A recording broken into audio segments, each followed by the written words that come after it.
Hürmetli kızlar жандарым, mine бүгін сіздерменен 8-ші санлы мектептің кітапхана орайына жиналып отырмыз.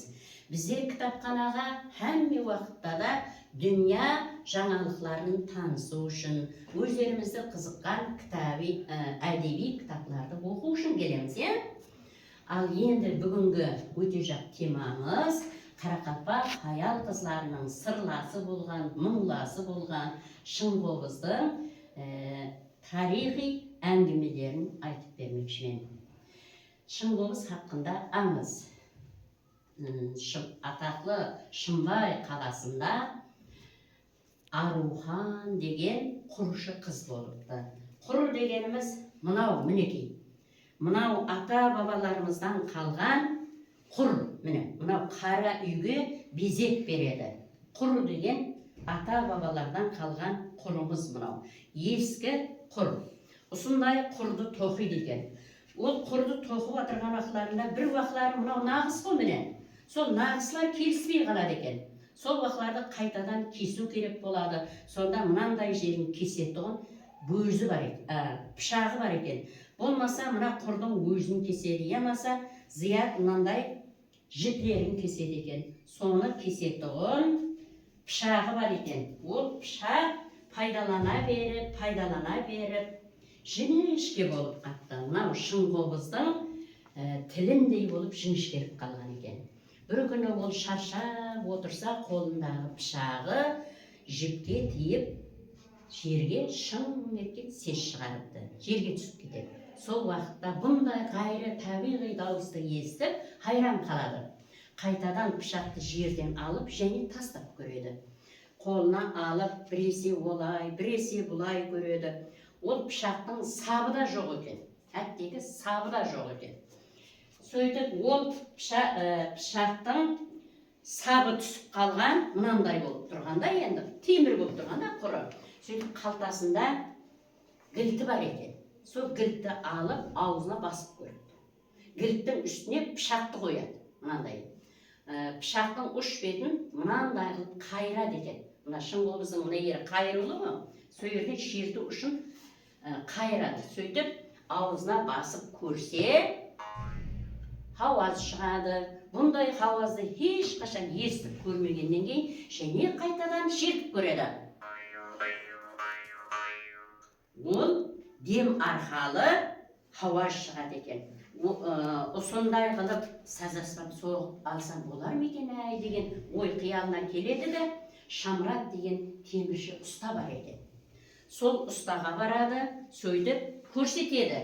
Мынандай етіп маған қалтасындағы гілтті алып, аузына басады, сөйтіп пышақты қояды. Мынандай етіп маған сазаспап соғып бер. Мен сондай етіп шертейін дейді. Ол ұста көпті көрген, атақлы ұста екен, яқшы дейді да, сондай етіп Шыңғобызды соғып береді. Бірақ дейді, мына жағы пышақ болып тұра берсін. Мен бұны пайдаланаман дейді. Сөйлеп, бір жағын пышақ қылып, мына жағын сазаспабы қылып, ұста темірден осындай сазаспап жасап береді екен. Оның ортасы полаттан болады, тілі, мынау қайырлыған жері мынандай етіп ұрады. Сол уақытларда хауаз арқалы шығатығын сазаспап пайда болады. Бұл ата-бабаларымыздың мұңласы, жиен жырауда да бар ғой, қобыз деген сазаспабы бар. Ер адамдар шертеді. Соған қарап, бұны шың етіп жерге түскенін үшін һәм қобыз аспабындай Шыңғобыз деп ат қояды екен. Сөйтіп, осы Арухан апамыз қалесе құрды кесетін пышақ қылып, қалесе шаршаған уақытларында саз аспабы қылып, Шыңғобыз дүнияға келеді екен. Енді бұл сол уақытларда ауыздан ауызға таралып, Қоңырат деген елатта Зибагүл деген апа бар екен. Ол тұлдар менен қосық айтады екен. Сол Зибагүлге естіледі тәрипі. Зибагүл паю пиядалап, Қоңыраттан Шымбайға келіп, Арухан менен сөйлесіп, мына Шыңғобызды шертіп көреді. Ұнайды. Сөйтіп, Шамрат ұстаға барады. Зибагүл.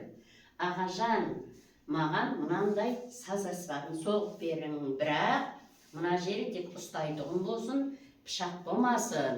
Мен бұны хақиқи шын қобыз қылып, халық арасында таратпақшыман дейді. Сөйтіп ол кісі айтады, ой, бұл қарындасым-ау, мен оны істеп бере алмайтын шығарман дейді. Ал ол болса, Зибагүл болса, дәме етіп тұрыпты бір нәрсе деп ойлайды да. Ағажан, мен сенің қолыңды құры қоймайман, не болса да істеп беріңіз, не алсаңыз да дейді. Сол уақытта ол кісі кеңкілдеп күледі екен. Қарағым-ау, менің көріп басатығын балам мерекеге кеткен еді, көрікшім жоқ дейді. Көрікші деген тандырдай нәрседе қыздырады ғой темірді. Соның тандырдың көрігі бар ғой, содан хауа беріп тұратын көрікші деген болады екен. Сол арқалы хауа беріп, хауа арқалы көмірді жағып, темірді ертіп, мынаны әрқилы формаға келтіреді екен, үлгіге. Сосын Арухан айтады, мен көрікті басаман дейді. Ол шын қобызға болған ықыласы, Зибагүлдің шын қобызға деген ықыласы соншелі дәрежеде болады, әттегі ер адамдар істейтұғын көрікті басып, шамрат ұста қайтадан осы формадағы шын қобыз соғып береді екен. Сөйтіп Зибагүл Қоңырат еліне барып, шын қобызды халық арасына таратады екен, өзі дутарға да қосып айтады екен. Әзіргі Қазы Мәулік жазған Шынбай деген халық қосығы бар. Сол Шынбай намасын Зибагүл қыз шығарған деген тарихи дәлелдер бар. Міне енді сіздер шын қобыздың тарихын естіп алдыңдар, Біздер осы шын қобыз дөгерегі бар, осы дөгерек ағзаларына қатынасып атырған кім? Қайраддинова, атын кім? Өзің айтқан екен? Қайраддинова Динараның үйренген намасын естейіккен екен.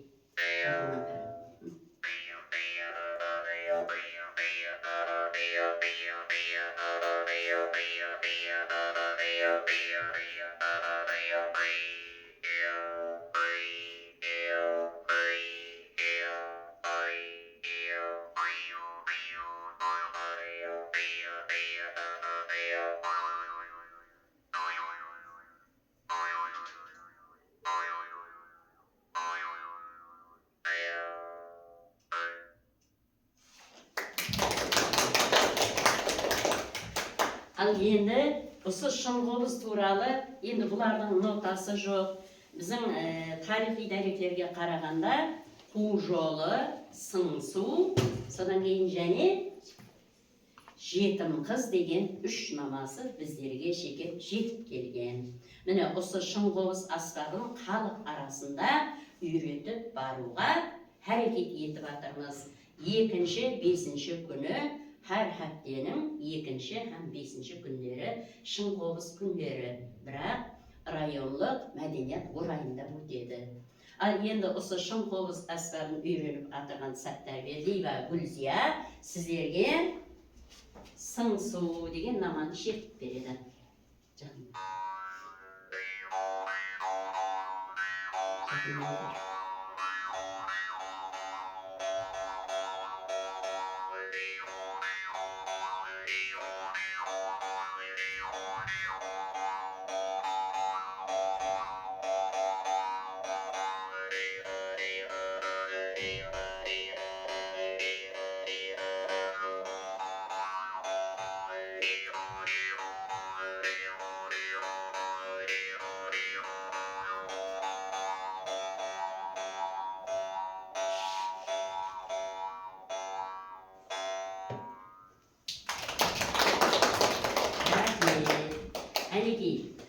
Бұл Динара қызымыз тек өзі үйренген, тәуескер бұл өзі үйренген наманы шертіп берді.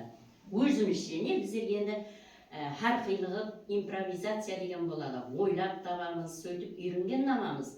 Ал Гүлзия болса сыңсу деген халық намасын шертіп берді, шын қобыз намасын шертіп берді. Әне қызларым, сіздер де осы шыңғылыз әсбабын үйреніп, халық намаларын шертуді үйренемен десеңдер, 2-5 күні сіздерді районлық орайласқан мәдениет орайында күтеміз. Рахмет.